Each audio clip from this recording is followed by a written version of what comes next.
नमस्कार दोस्तों, आप सभी का स्वागत है मेरे चैनल कॉर्नर ऑफ बुक्स में। आज मैं आप सभी लोगों के लिए मुंशी प्रेमचंद जी की एक कहानी लाई हूँ जिसका शीर्षक है आंसुओं की होली। तो आइए सुनते हैं मुंशी प्रेमचंद जी की कहानी। नामों को बिगाड़ने की प्रथा न जाने कब चली और कहाँ शुरू हुई। इस संसार व्यापी रोग का पता लगाएं तो ऐतिहासिक संसार में अवश्य ही अपना नाम छोड़ जाए। पंडित जी का नाम था तो श्रीनिवास, पर मित्र लोग सिलबिल कहा करते थे। नामों का असर चरित्र पर कुछ न कुछ पड़ जाता है। बेचारे सिलबिल सचमुच ही सिलबिल थे। दफ्तर जा रहे हैं मगर पाजामे का इजारबंद नीचे लटक रहा है। सिर पर फेल्ट कैप है पर लंबी सी चुटिया पीछे झांक रही है। अचकन यूँ बहुत सुंदर है। न जाने उन्हें त्योहारों से क्या चिढ़ थी। दिवाली गुजर जाती पर वह भला मानस कौड़ी हाथ में न लेता, और होली का दिन तो उनकी भीषण परीक्षा का दिन था। 3 दिन वह घर से बाहर न निकलते।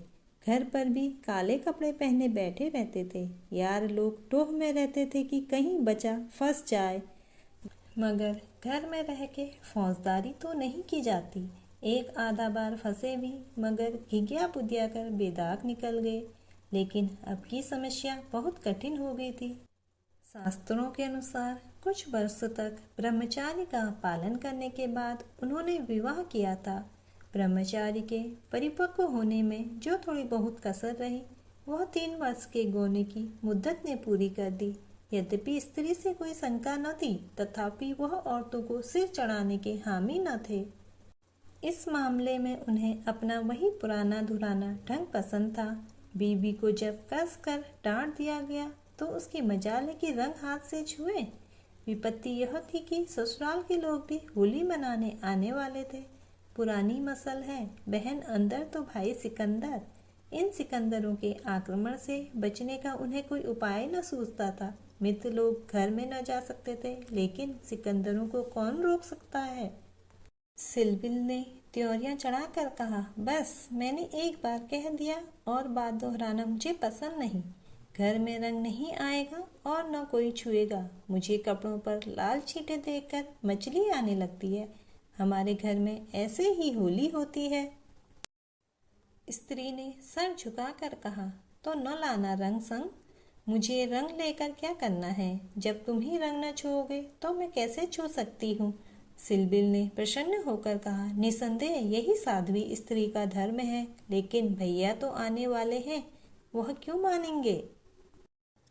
उनके लिए भी मैंने एक उपाय सोच लिया है। उसे सफल बनाना तुम्हारा काम है। मैं बीमार बन जाऊंगा, एक चादर ओढ़ कर लेट रहूंगा। तुम कहना इन्हें ज्वर आ गया, चलो छुट्टी हुई। स्त्री ने आंख नचाकर कहा, ए नौज, कैसी बातें मुंह से निकालते हो?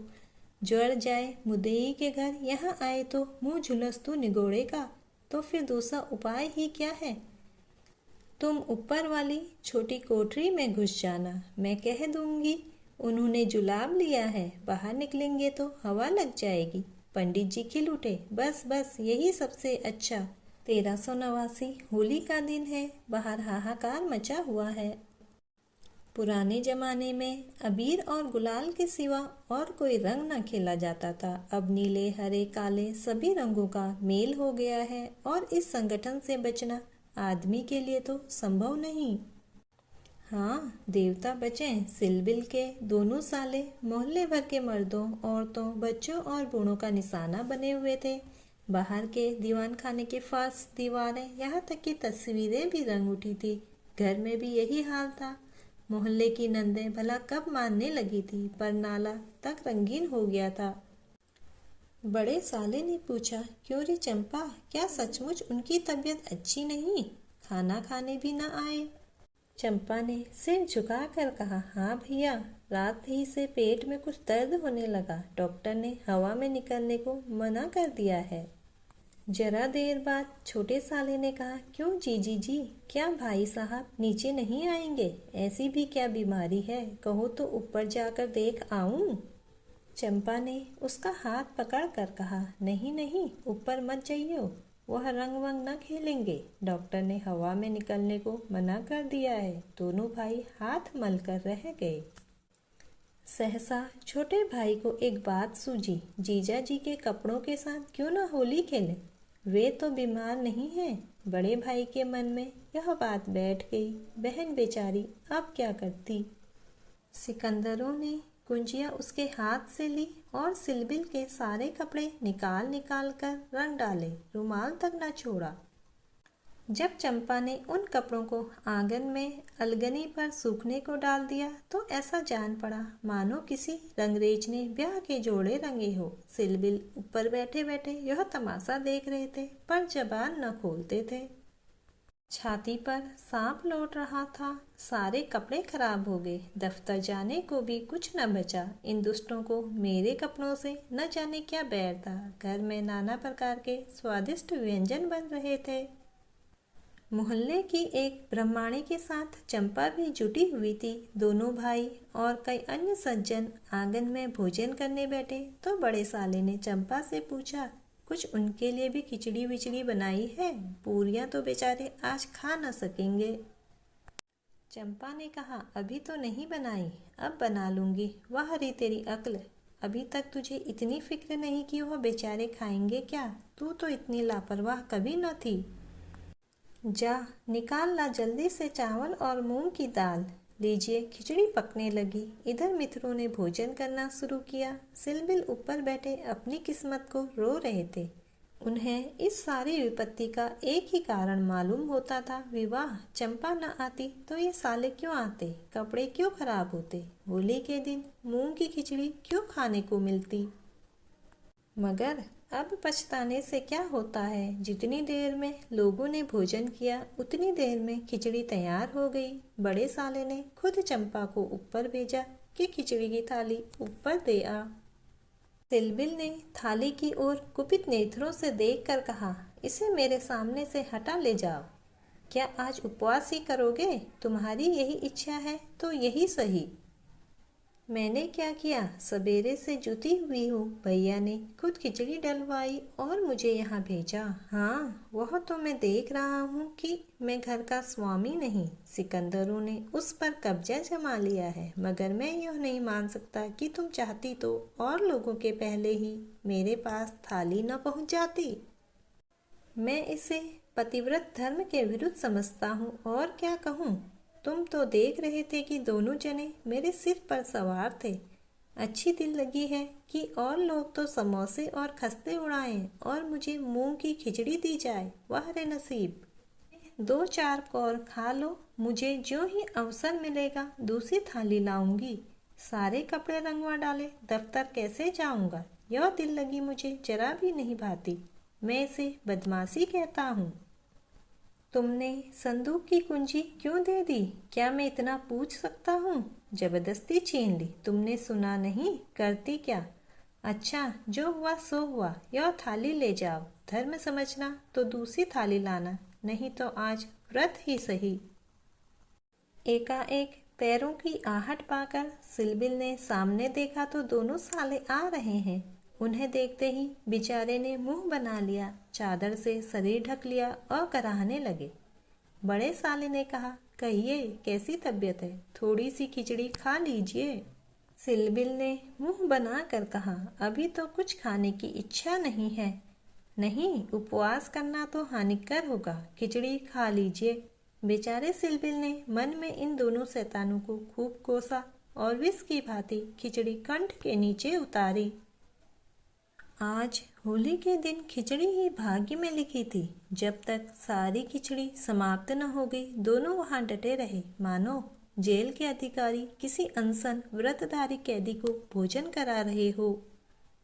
बेचारे को ठूस ठूस कर खिचड़ी खानी पड़ी। पकवानों के लिए गुंजाइश ही न रही। 10 बजे रात को चंपा उत्तम पदार्थों का थाल लिए पतिदेव के पास पहुंची। महाशय मन ही मन झुंझला रहे थे। भाइयों के सामने मेरी परवाह कौन करता है? न जाने कहाँ से दोनों शैतान फट पड़े। दिन भर उपवास कराया और अभी तक भोजन का कहीं पता नहीं। बारे चंपा को थाल लाते देखकर कुछ अग्नि शांत हुई। बोले, अब तो बहुत सवेरा है, 1-2 घंटे बाद क्यों ना आई? चंपा ने सामने थाली रख कर कहा। तुम तो न हारी ही मानते हो न जीती। अब आखिर ये दो मेहमान आए हुए हैं, इनकी सेवा सत्कार न करो तो भी तो काम नहीं चलता। तुम ही को बुरा लगेगा, कौन रोज आएंगे? ईश्वर न करे कि रोज आए। यहाँ तो एक ही दिन में बधिया बैठ गई। थाल की सुगंधमयी तरबतर चीजें देखकर सहसा पंडित जी के मुखारविंद पर मुस्कान की लाली दौड़ गई। एक एक चीज खाते थे और चंपा को सराहते थे। सच कहता हूँ चंपा, मैंने ऐसी चीजें कभी नहीं खाई थी। हलवाई साला क्या बनाएगा? जी चाहता है कुछ इनाम दूं। तुम मुझे बना रहे हो? क्या करूं? जैसा बनाना आता है बना लाई। नहीं जी, सच कह रहा हूँ। मेरी तो आत्मा तक तृप्त हो गई। आज मुझे ज्ञात हुआ कि भोजन का संबंध उदर से इतना नहीं जितना आत्मा से है। बताओ क्या इनाम दूं? जो मांगू वह दोगे? दूंगा, जनेऊ की कसम खा कर कहता हूँ। न दो तो मेरी बात जाए। कहता हूँ भाई, अब कैसे कहूँ? क्या लिखा पढ़ी कर दूं? अच्छा तो मांगती हूँ, मुझे अपने साथ होली खेलने दो। पंडित जी का रंग उड़ गया, आंखें फाड़ कर बोले, होली खेलने दो? मैं तो होली खेलता नहीं, कभी नहीं खेला। होली खेलना होता तो घर में छिप कर क्यों बैठता? औरों के साथ मत खेलो, लेकिन मेरे साथ तो खेलना ही पड़ेगा। यह मेरे नियम के विरुद्ध है। जिस चीज को अपने घर में उचित समझूं, उसे किस न्याय से घर के बाहर अनुचित समझूं? सोचो। चंपा ने सिर नीचा करके कहा, घर में ऐसी कितनी बातें उचित समझते हो जो घर के बाहर करना अनुचित ही नहीं पाप भी है। पंडित जी झेंपते हुए बोले, अच्छा भाई, तुम जीती मैं हारा, अब मैं तुमसे यही दान मांगता हूँ। पहले मेरा पुरस्कार दे दो, पीछे मुझसे दान मांगना। यह कहते हुए चंपा ने लोटे का रंग उठा लिया और पंडित जी को सिर से पांव तक नहला दिया। जब तक वह उठकर भागे, उसने मुट्ठी भर गुलाल लेकर सारे मुंह में पोत दिया। पंडित जी रोनी सूरत बनाकर बोले, अभी और कसर बाकी हो तो वह भी पूरी कर लो। मैं जानता था कि तुम मेरी आस्तीन का सांप बनोगी। अब और कुछ रंग बाकी नहीं रहा।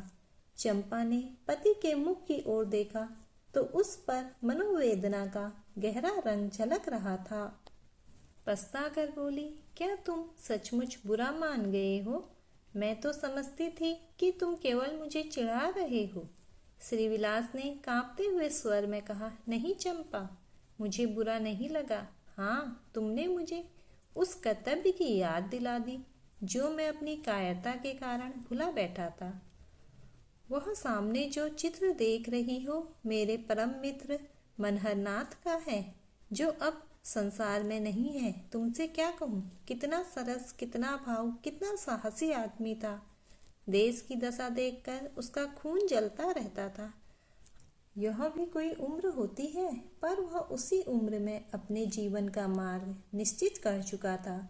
सेवा करने का अवसर पाकर वह इस तरह उसे पकड़ता था मानो संपत्ति हो। जन्म का विरागी था, वासना तो उसे छू ही न गई थी।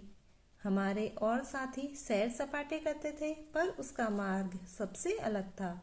सत्य के लिए प्राण देने को तैयार, कहीं अन्याय देखा और भौहें तन गई, कहीं पत्थरों में अत्याचार की खबर देखी और चेहरा तमतमा उठा। ऐसा तो मानो आदमी ही नहीं देखा। ईश्वर ने अकाल ही बुला लिया, नहीं तो वह मनुष्यों में रत्न होता। किसी मुसीबत के मारे का उद्धार करने को अपने प्राण हथेली पर लिए फिरता था। स्त्री जाति का इतना आदर और सम्मान कोई क्या करेगा? स्त्री उसके लिए पूजा और भक्ति की वस्तु थी। 5 वर्ष हुए, यही होली का दिन था। मैं भांग के नशे में चूर, रंग में सिर से पांव तक नहाया हुआ उसे गाना सुनने के लिए बुलाने गया तो देखा कि वह कपड़े पहने कहीं जाने को तैयार है। मैंने पूछा, कहाँ जा रहे हो? उसने मेरा हाथ पकड़ कर कहा, तुम अच्छे वक्त पर आ गए, नहीं तो मुझे जाना पड़ता। एक अनाथ बुढ़िया मर गई है, कोई उसे कंधा देने वाला नहीं मिलता। कोई किसी मित्र से मिलने गया हुआ है, कोई नशे में चूर पड़ा हुआ है, कोई मित्रों की दावत कर रहा है, कोई महफिल सजाए बैठा है, कोई लाश को उठाने वाला नहीं। ब्राह्मण क्षत्रिय उस चमारिन की लाश को कैसे छुएंगे? उनका तो धर्म भ्रष्ट होता है। कोई तैयार नहीं होता। बड़ी मुश्किल से 2 कहार मिले हैं। एक मैं हूँ, चौथे आदमी की कमी थी, सो ईश्वर ने तुम्हें भेज दिया। चलो चलें।